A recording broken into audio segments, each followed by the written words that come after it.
Pendakian itu seharusnya sederhana, hanya satu anak yang dilaporkan hilang di sebuah gunung kecil, di wilayah yang oleh warga setempat jarang disebut namanya. Bukan karena sulit dijangkau, tapi karena, menurut mereka, gunung itu tidak suka disebut. Saya adalah salah satu anggota tim SAR yang diturunkan malam itu. Jam menunjukkan pukul 8 lewat. Ketika kami tiba di pos terakhir, udara terasa lebih dingin dari biasanya. Bukan dingin yang menusuk kulit, melainkan dingin yang terasa menekan dada. Anak itu bernama Raka, usianya 10 tahun, hilang sejak sore saat ikut ayahnya mencari kayu bakar. Menurut kesaksian terakhir, Raka sempat berlari mengejar sesuatu ke arah hutan. Tidak pernah kembali. Warga menyebutnya biasa saja. Anak-anak sering main ke situ, kata mereka. Namun tidak satupun dari mereka yang berani ikut naik saat malam turun. Kami mulai bergerak dengan formasi standar. Center menyala, radio aktif. Langkah kaki kami serempak. Namun suara hutan terasa tidak sinkron. Tidak ada jangkrik, tidak ada burung malam. Hanya suara napas kami sendiri dan gesekan sepatu dengan tanah lembab. Sekitar 15 menit pendakian, salah satu anggota tim berhenti mendadak. Dia menunjuk ke arah pepohonan di kiri jalur.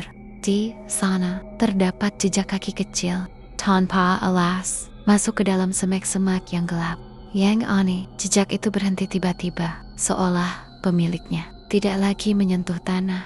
Radio kami mulai terganggu. Suara berdesis masuk di sela-sela komunikasi. Dan di antara desisan itu, saya bersumpah mendengar suara anak kecil tertawa. Pialan. Sangat pelan. Kami saling pandang. Tidak ada yang berbicara. Karena pada saat yang sama, bau tanah basah bercampur sesuatu yang amis mulai tercium. Dan saat itulah senter di tangan saya berkedip. Lalu mari, di kegelapan total, suara itu kembali terdengar. Bukan dari depan, bukan dari belakang, dari dalam hutan yang bahkan belum kami masuki. Om, aku di sini. Suara itu memanggil, dan kami sadar pencarian ini tidak akan berjalan seperti prosedur biasa. Setelah senterku mati, kami berdiri dalam gelap selama beberapa detik yang terasa seperti menit. Tidak ada yang bergerak, tidak ada yang bicara, hanya suara napas kami sendiri yang terdengar terlalu keras. Di tengah hutan yang mendadak bisu, senter akhirnya menyala kembali, satu persatu, seolah hutan memberi izin, bukan karena kami siap, tapi karena ia ingin kami melihat sesuatu. Jejak kaki kecil itu masih ada, lebih jelas dari sebelumnya. Tanah di sekitarnya lembab, namun jejak itu kering, seperti baru saja dicetak. Bukan oleh tubuh hidup, kami memutuskan mengikuti jejak tersebut. Bukan karena yakin, melainkan karena tidak ada pilihan lain. Semakin ke dalam, jalur pendakian berubah. Tanah yang tadi padat, perlahan menjadi lunak, seperti menginjak tanah kuburan yang baru digali. Pepohonan di sekitar kami terlihat tidak normal. Batangnya miring ke arah jalur, seolah menunduk, mengamati setiap langkah kami. Radio kembali berbunyi, bukan suara tim, melainkan suara gesekan, disusul napas pendek, seperti seseorang berlari sambil menangis. Kami berhenti. Salah satu anggota memanggil nama anak itu. Tidak ada jawaban, namun beberapa detik kemudian, suara langkah kaki kecil terdengar. Berlari mengitari kami. Ring tidak menyentuh daun kering di tanah. Senter kami berputar ke segala arah. Tidak ada siapa-siapa. Lalu bau itu kembali tercium. Lebih amis, seperti darah yang bercampur tanah basah. Jejak kaki yang kami ikuti tiba-tiba bercabang menjadi dua. Satu menuju lereng gelap, satu lagi menuju jalur menanjak yang tidak ada di peta. Komandan tim memutuskan membagi dua regu. Keputusan yang, jika boleh jujur, kami semua sesali sekarang. Saya berada di regu yang mengambil jalur menanjak. Langkah demi langkah terasa semakin berat. Udara menekan telinga, napas terasa pendek. Dan di tengah tanjakan itu, kami melihat sesuatu yang membuat kami berhenti serentak. Di antara pepohonan, berdiri seorang anak kecil, membelakangi kami. Tubuhnya diam, terlalu diam. Kami memanggilnya. Anak itu tidak menoleh. Saat senter diarahkan ke kakinya, kami sadar satu hal yang membuat darah kami dingin. Kukinya tidak menyentuh tanah. Dan pada saat itulah, suara di radio berkata pelan, dengan suara anak kecil yang sama. Kalau mau ketemu aku, naik lebih tinggi. Kami tidak langsung bergerak. Sosok anak itu masih berdiri di sana, membelakangi kami.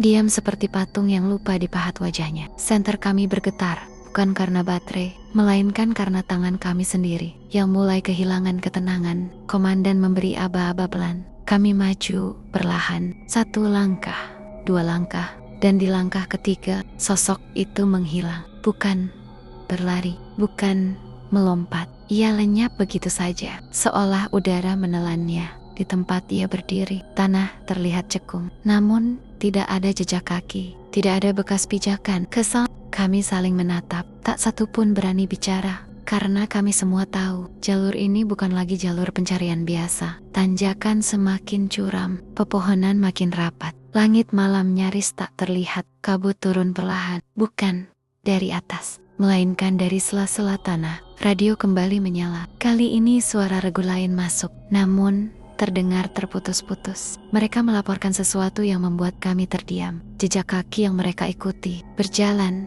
memutar, dan kembali ke titik awal. Seolah gunung ini tidak mengizinkan siapapun keluar. Dengan jalur yang sama, kami mencoba mundur. Namun setiap langkah ke belakang terasa sama beratnya. Dengan melangkah maju, kompas mulai berputar tak beraturan. Arah utara dan selatan saling bertukar. Penanda jalur tidak lagi kami kenali. Dan di tengah kebingungan itu, kami mendengar suara tangisan. Bukan dari jauh, bukan dari arah tertentu. Tangisan itu terdengar tepat di belakang telinga kami masing-masing. Nada tangisnya sama, persis, seolah satu suara. Diputar ulang di banyak kepala. Kabut menebal. Jarak pandang tinggal beberapa meter. Senter hanya memantul pada warna putih yang bergerak pelan. Lalu dari balik kabut muncul beonggon-beonggon tinggi berdiri diam mengelilingi kami. Tidak memiliki wajah, tidak memiliki bentuk jelas. Hanya siluet gelap yang lebih hitam dari malam. Salah satu anggota mulai gemetar hebat. Dia berbisik, mengucapkan doa yang bahkan tidak selesai. Dan di saat itulah kami mendengar suara anak kecil lagi. Kali ini bukan dari radio, bukan dari hutan, dari dalam kabut di depan kami. Tapi di atas lebih hangat.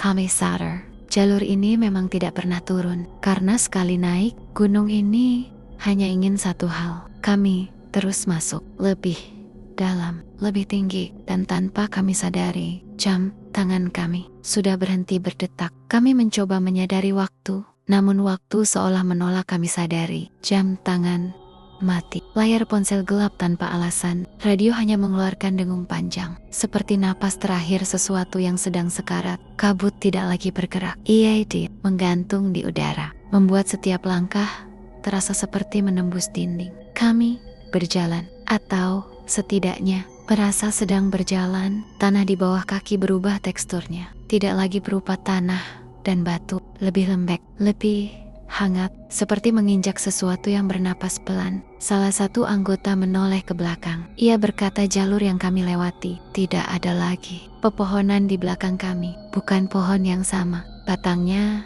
bengkok, daunnya hitam, dan sebagian menggantung rendah, seolah mencoba menyentuh kepala kami. Kami mulai kehilangan urutan langkah. Tidak ada yang yakin sudah berjalan berapa lama. Menit terasa seperti jam, jam terasa seperti detik. Lalu, salah satu dari kami berbicara. Ia berkata ia mendengar ibunya memanggil. Suara itu lembut, penuh rindu.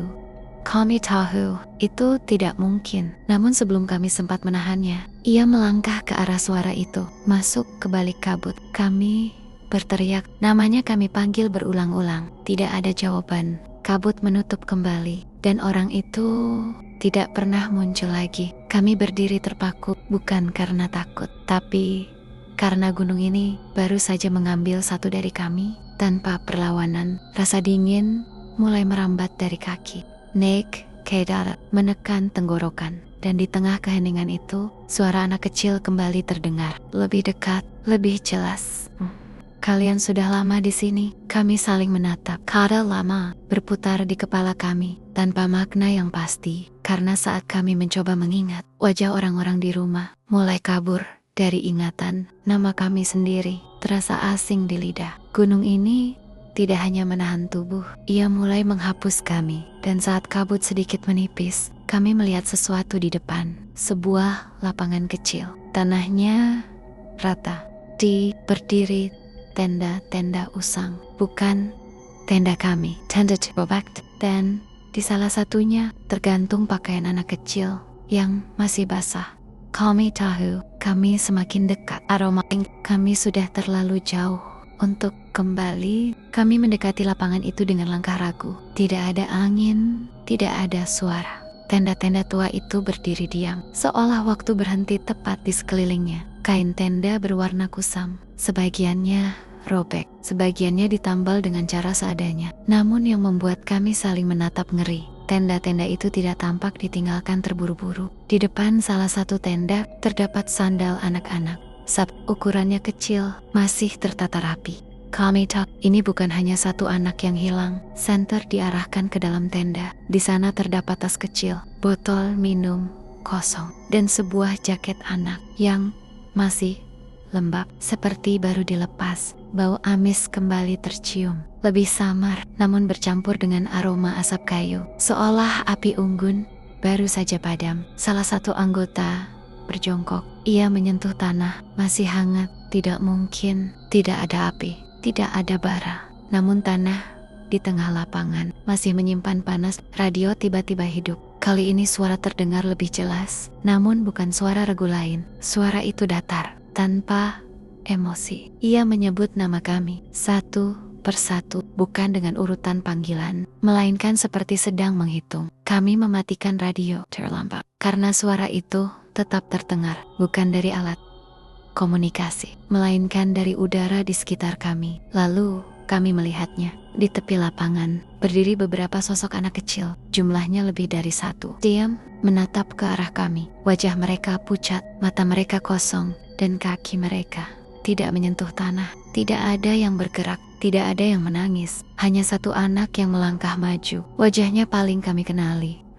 Tubuhnya utuh, tidak terluka. Namun senyumnya bukan senyum anak hidup. Ia membuka mulutnya perlahan. Kami tidak tersesat, Om. Kabut bergerak pelan, mengelilingi lapangan seperti dinding yang menutup. Kami dipilih.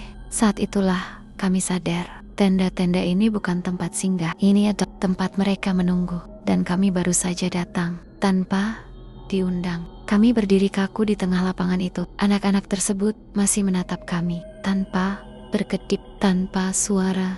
Raka berdiri paling depan. Wajahnya tampak tenang. Terlalu tenang untuk seorang anak yang seharusnya ketakutan. Kabut semakin rapat, membentuk lingkaran sempurna, menutup setiap jalur keluar. Komandan mencoba melangkah maju. Baru satu langkah, tanah di bawah kakinya amblas pelan, seolah menelan telapak sepatunya. Kami semua berhenti. Raka menoleh ke arah kami. Kepalanya miring sedikit, gerakannya kaku. Tidak wajar. Kalau mau bawa aku pulang. Suaranya bukan lagi suara anak kecil. Lebih dalam, lebih berat. Harus ada yang tinggal. Kalimat itu membuat udara membeku. Kami saling menatap. Tidak ada yang berani bertanya, karena kami semua paham arti kalimat itu. Salah satu anggota mulai menangis.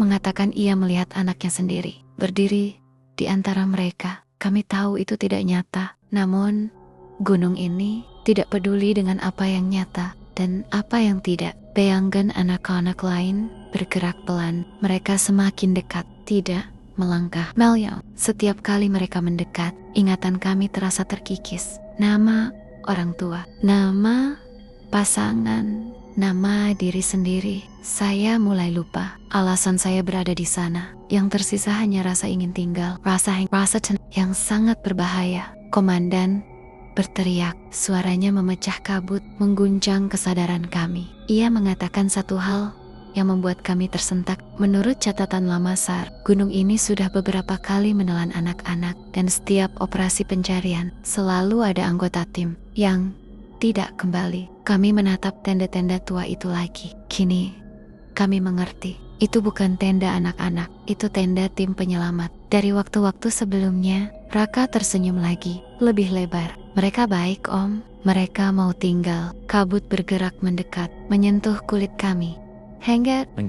Dan di saat itu, kami harus memilih, menyelamatkan satu anak atau pulang dengan jumlah yang sama. Seperti saat kami datang, Kabut mulai bergerak perlahan, bukan menyebar, melainkan membuka jalan sempit di depan kami. Seolah gunung itu memberi waktu untuk berpikir. Komandan berdiri paling depan. Wajahnya pucat, namun matanya keras. Seperti seseorang yang akhirnya mengingat sesuatu yang lama ia lupakan. Ia berkata pelan bahwa gunung ini sebenarnya punya nama. Nama lama, nama yang tidak tertulis di peta, tidak disebut di laporan resmi, dan sengaja dihapus dari ingatan banyak orang. Menurut cerita para sesepuh, gunung ini dulunya adalah tempat anak-anak dititipkan saat desa dilanda wabah dan bencana, bukan untuk diselamatkan, melainkan untuk diamankan. Anak-anak itu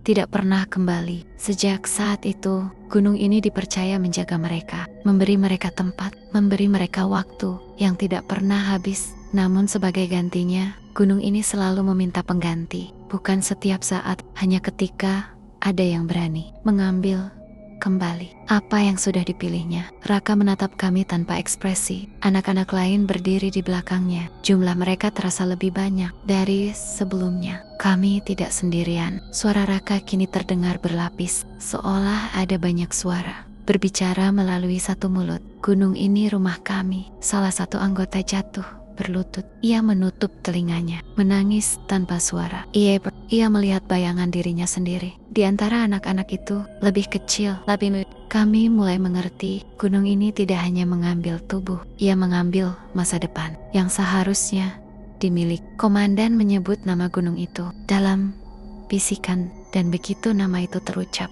tanah di bawah kami bergetar pelan. Pepohonan bergoyang tanpa angin. Kabut mendadak menutup kembali, lebih tebal, lebih dingin. Raka tersenyum tipis. Kalian ingat namanya, berarti kalian juga ingat janjinya. Saat itu kami sadar, menyebut nama gunung ini bukanlah perlindungan, itu adalah undangan. Daun yang sudah lama menunggu, akhirnya mulai bergerak dari dalam tanah. Getaran itu tidak berhenti. Ia menjalar dari telapak kaki, naik ke betis, lalu menetap di dada, seperti detak jantung raksasa yang baru saja terbangun. Tanah di tengah lapangan retak perlahan, bukan retakan besar, melainkan garis-garis halus yang bergerak, membentuk pola aneh, seperti urat nadi. Kabut tersedot ke satu titik, menekan lalu.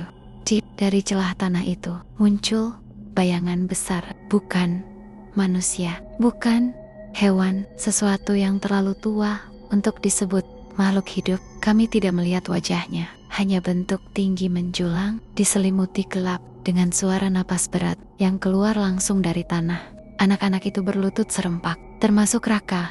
Kepala mereka menunduk, seperti menyambut sesuatu yang mereka kenal. Kami sebalik tidak bisa bergerak sama sekali. Bayangan itu mendekat, setiap langkahnya membuat tanah berdenyut. Ingatan kami teracak. Nama, what, Tuan, saya lupa kenapa saya naik ke gunung ini. Yang tersisa hanya satu perasaan, takut, namun juga ingin tinggal. Sosok itu berhenti tepat di depan kami, tidak berbicara. Namun kepalaku dipenuhi suara, bukan suara ancaman, melainkan penawaran. Tempat yang hangat, waktu yang berhenti, tidak ada kehilangan, tidak ada pulang. Salah satu anggota melangkah maju, matanya kosong, senyumnya tipis. Ia lelah mencari orang yang tidak ingin ditemukan. Komandan menariknya.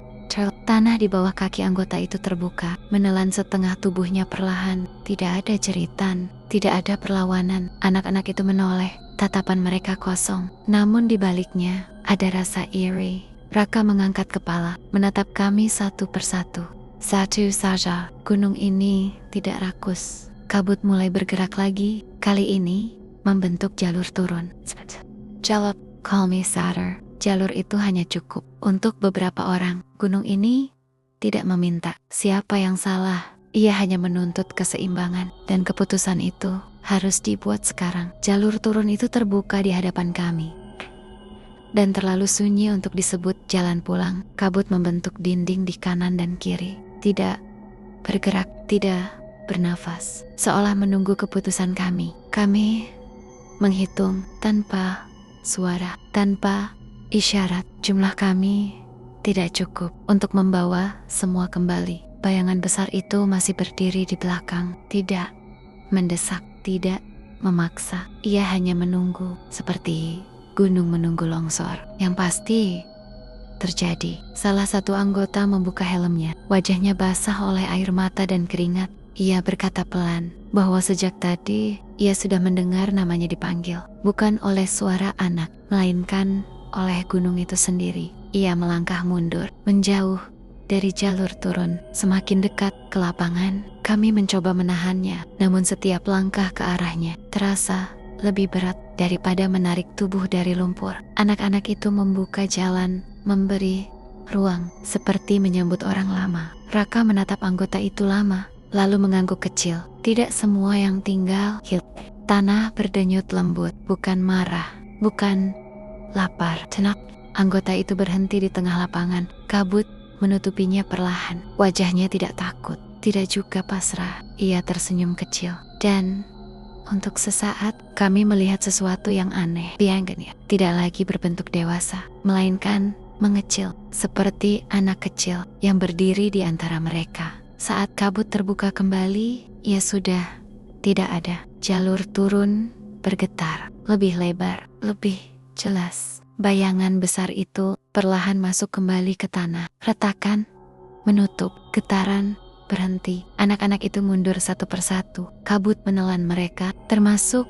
Raka. Namun sebelum benar-benar menghilang, Raka menoleh sekali lagi. Tatapan bukan tatapan anak hilang, melainkan tatapan penjaga. Kami berjalan turun, tanpa menoleh, tanpa bicara. Langkah kami ringan, terlalu ringan. Dan saat kami akhirnya keluar dari hutan, matahari sudah terbit. Tim di bawah terkejut, bukan karena kami selamat, melainkan karena jumlah kami tidak sesuai daftar. Dan yang lebih aneh lagi, tidak satu pun dari kami bisa mengingat dengan jelas siapa yang tertinggal. Kami turun tanpa suara. Tidak ada yang bertanya, tidak ada yang menoleh ke belakang. Hutan perlahan kembali normal. Suara serangga muncul satu persatu. Angin kembali terasa dingin, dingin yang wajar. Seolah semua yang terjadi di atas sana tidak pernah ada di pos bawah. Petugas menyambut kami dengan wajah lega. Namun ekspresi mereka berubah. Saat mulai menghitung ulang jumlah anggota, ada satu nama yang tidak terjawab, satu wajah yang tidak hadir. Kami saling pandang, mencoba mengingat, namun ingatan kami berhenti pada jumlah yang terasa benar. Kami melapor sesuai prosedur. Anak bernama Raka ditemukan. Status tidak bisa dievakuasi. Alasan kami tulis dengan kalimat aman. Medan berbahaya, cuaca ekstrem, kondisi tidak memungkinkan. Tidak ada yang menulis tentang anak-anak lain, tentang tenda-tenda tua, tentang bayangan dari dalam tanah, karena tidak satu pun dari kami mampu menyusunnya dalam bentuk kata. Beberapa hari setelah operasi ditutup, saya mengalami mimpi yang sama. Saya berdiri di lapangan berkabut itu. Anak-anak berdiri rapi, dan di antara mereka ada satu wajah baru. Wajah yang sangat saya kenal. Ia menatap saya tanpa senyum, tanpa sedih, hanya berkata satu kalimat, "Gunung ini adil." Ia selalu mengganti yang diambil. Saya terbangun dengan napas terengah. Jam menunjukkan pukul 3 pagi, dan untuk pertama kalinya saya menyadari sesuatu. Di dalam tas saya terselip sebuah benda yang tidak pernah saya bawa naik. Sebuah peluit SAR penuh goresan. Di belakangnya terukir satu nama kecil yang sudah mulai saya lupakan, nomor yang seharusnya pulang bersama kami. Sejak malam itu, saya tidak pernah lagi ikut operasi di gunung tersebut. Namun setiap beberapa bulan, saya mendengar kabar tentang anak hilang. Di wilayah yang sama, gunung itu masih berdiri, tidak berubah. Dan saya yakin ia masih menghitung